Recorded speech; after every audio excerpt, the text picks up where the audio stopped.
Hello students, आज के video में हम समझेंगे मंकी पॉक्स वायरस के बारे में। मंकी पॉक्स वायरस क्या है, ये बीमारी किस देश से फैली है, इसके लक्षण क्या हैं, मंकी पॉक्स का ट्रीटमेंट क्या है और कैसे इस बीमारी को रोका जा सकता है। हम सब कोरोना वायरस के बारे में बहुत अच्छी तरह जानते हैं। अभी कोरोना वायरस का खतरा समाप्त भी नहीं हुआ है कि एक और वायरल इन्फेक्शन धीरे धीरे वर्ल्ड वाइड ग्लोबली फैलना शुरू हो गया है, that is monkey pox virus. इसलिए बहुत ज़रूरी हो जाता है कि हम मंकी पॉक्स वायरस के बारे में कुछ ज़रूरी जानकारियाँ हासिल कर लें। मंकी पॉक्स वायरस डिसीज़ एक वायरल डिसीज़ है। ये बीमारी मंकी पॉक्स वायरस के इन्फेक्शन से होती है। So it is a disease caused by infection with the monkey pox virus. Monkey pox virus double stranded DNA virus है। Monkey pox virus belongs to the family Poxviridae and to the genus orthopox virus. Now small pox infection के बारे में भी हम सबको पता है। Small pox को बड़ी माता भी कहते हैं। स्मॉल पॉक्स वायरस भी जीनस ऑर्थोपॉक्स की ही एक सदस्य है। तो हम सब कह सकते हैं कि monkey pox virus and small pox virus दोनों कज़न्स हैं। पर मंकी पॉक्स के लक्षण स्मॉल पॉक्स की तुलना में हल्के हैं और मृत्यु दर भी कम है। इस बीमारी का सबसे महत्वपूर्ण लक्षण रैशेस है। पूरे शरीर पर दाने निकल जाते हैं। इन रैशेस के बारे में डिटेल में हम आगे पढ़ेंगे। Now monkey pox viral infection सबसे पहले 1958 में डेनमार्क की लेबोरेटरी में एक्सपेरिमेंटल मंकीज़ या एक्सपेरिमेंटल बंदरों में पाया गया था। क्योंकि ये वायरल इन्फेक्शन बंदरों से आया है, इसीलिए इसे मंकी पॉक्स वायरस कहते हैं। नाउ मंकी पॉक्स वायरस का पहला मामला जहां इस वायरस ने एक इंसान को इन्फेक्ट किया था, वह 1970 में सेंट्रल अफ्रीका में देखा गया था। नाउ यह बीमारी सेंट्रल एंड वेस्टर्न अफ्रीका में पाई जाती है, पर मई 2022 से इस बीमारी ने अफ्रीका के बाहर दूसरे देशों में भी फैलना शुरू कर दिया है, जैसे America, Europe, Canada, Britain, Singapore, Portugal. और नई रिपोर्ट के हिसाब से मंकी पॉक्स वायरस लगभग 75 देशों में फैल चुका है। टोटल लगभग 16,000 केसेस रिपोर्ट हुए हैं, जिनमें 5 मृत्यु भी हुई हैं। इसके कुछ केसेस भारत में भी रिपोर्ट हुए हैं। अब समझते हैं मंकी पॉक्स का ट्रांसमिशन कैसे होता है, ये बीमारी फैलती कैसे है। ना मंकी पॉक्स वायरस जानवरों में पाया जाता है। इन्फेक्टेड जानवर से मनुष्य में फैलती है, इसलिए मंकी पॉक्स वायरस को ज़ूनोटिक डिसीज़ भी कहते हैं। It is an infectious disease that spreads from the animals to the people. अब समझते हैं ये डिसीज़ जानवरों से मनुष्य में कैसे ट्रांसमिट होती है। Now monkey pox virus monkeys यानी बंदर, स्क्विरल यानी गिलहरी, डॉरमाउस यानी चूहियाँ, गैम्बियन रैट्स मतलब चूहों में पाया जाता है।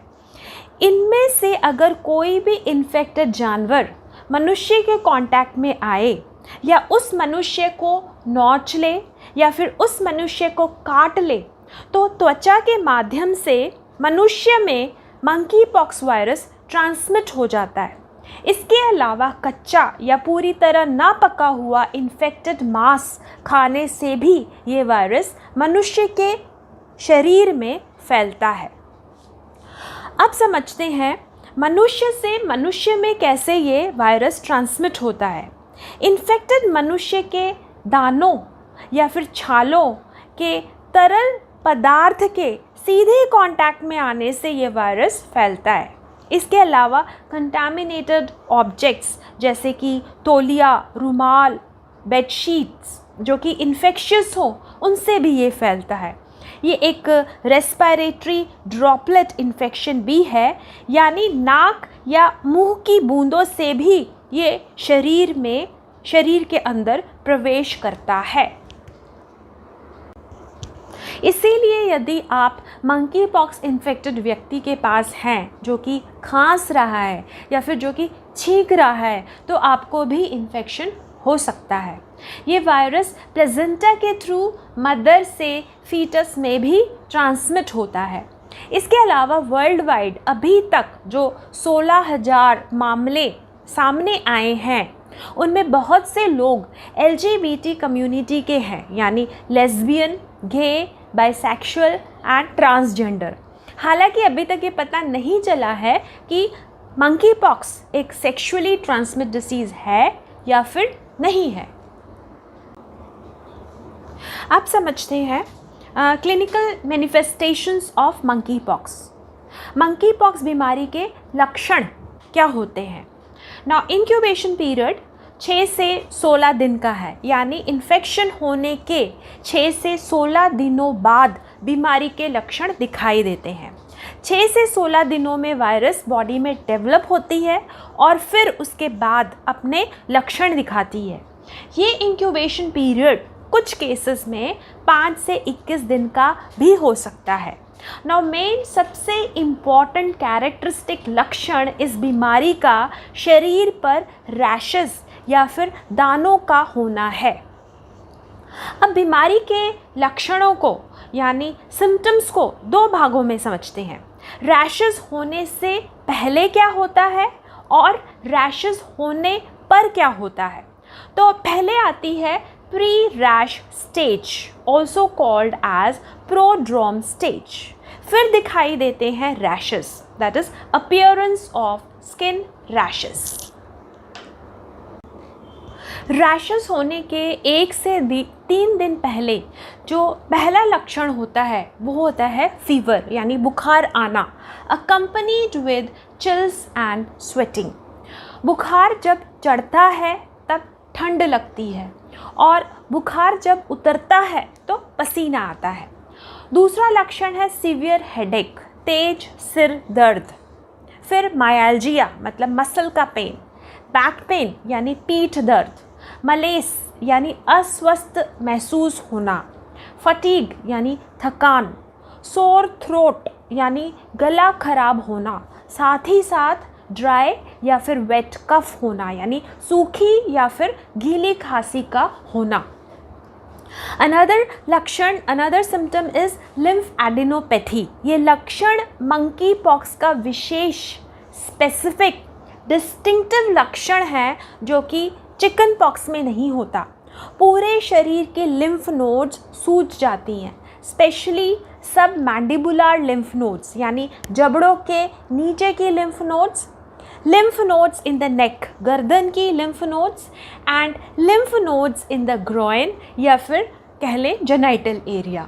सो lymphadenopathy monkey pox viral infection का एक स्पेशल डिस्टिंक्टिव लक्षण है। बुखार आने के 1 से 3 दिन बाद शरीर की त्वचा पर रैशेस यानी दाने निकल आते हैं। सबसे पहले ये दाने मुंह के अंदर जैसे जीभ पर होते हैं, वहाँ से फेस पर फैलते हैं। इसके बाद एक्सट्रीमिटीज़ यानी हाथ पैरों पर दिखाई देते हैं। ये दाने पैर के तलवों that is sole of foot, हाथ की हथेलियों that is palms of hand पर भी हो जाते हैं। चेस्ट, एब्डोमेन, जेनाइटल एरिया, धीरे धीरे ये दाने और रैशेस पूरे शरीर पर फैल जाते हैं। ना एक बार दाने निकल आए उसके बाद ये शरीर पर डेवलप होते हैं। अब समझते हैं रैशेस डेवलप कैसे होते हैं, रैशेस डेवलप होने की स्टेजेस क्या क्या हैं। सबसे पहले ये रैशेस फ्लैट होते हैं, उभरे हुए नहीं होते। So first stages flat skin lesions जिनको कहा जाता है मैक्यूल्स। अब इन मैक्यूल्स में एक क्लियर फ्लूइड या फिर एक तरल पदार्थ भर जाता है। अब ये हमें छाले जैसे दिखाई देते हैं, that is raised fluid filled blisters. फिर इन छालों में पस भर जाता है, अब इन्हें कहते हैं पस्ट्यूल्स। फाइनली इन पस से भरे छालों के बीच एक डिप्रेशन या फिर एक मुंह दिखाई देता है।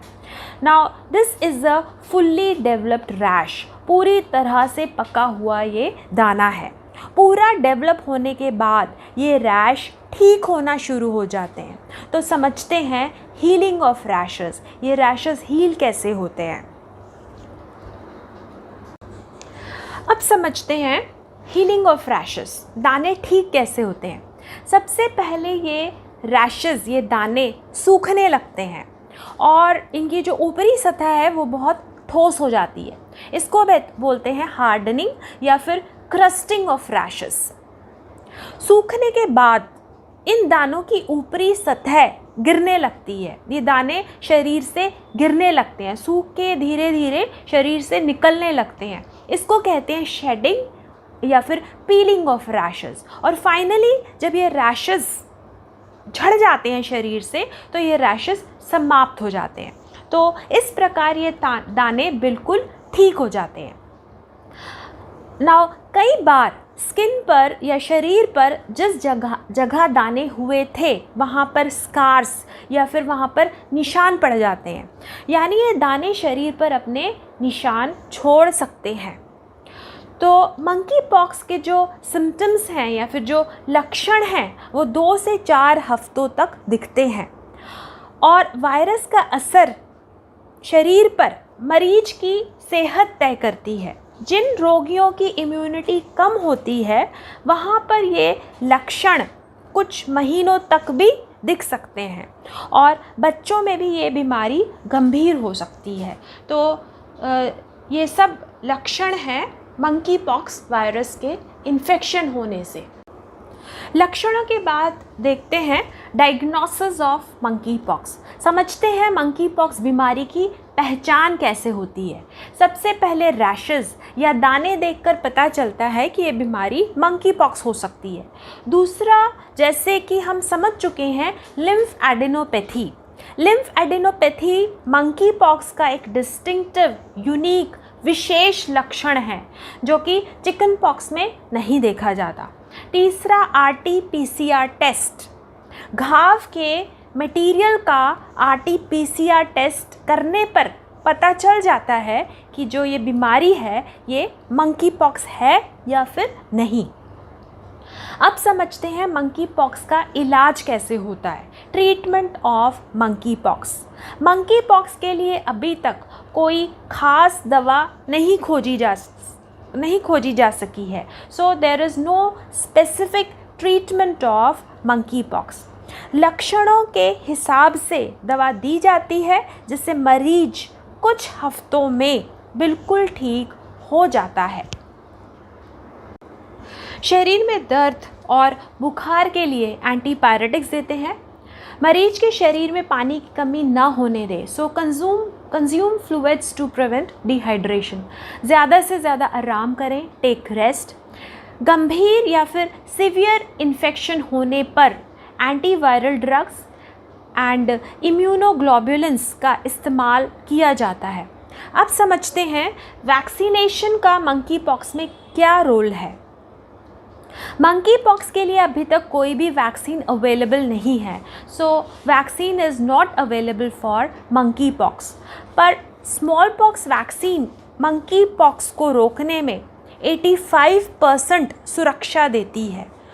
तो वो सभी व्यक्ति जिन्हें स्मॉल पॉक्स का टीका लगा हुआ है उनको मंकी पॉक्स होने के चांसेस कम है।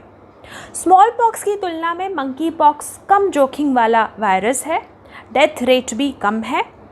16,000 मामले जो कि रिपोर्ट हुए हैं उनमें से 5 मृत्यु हुई हैं अभी तक।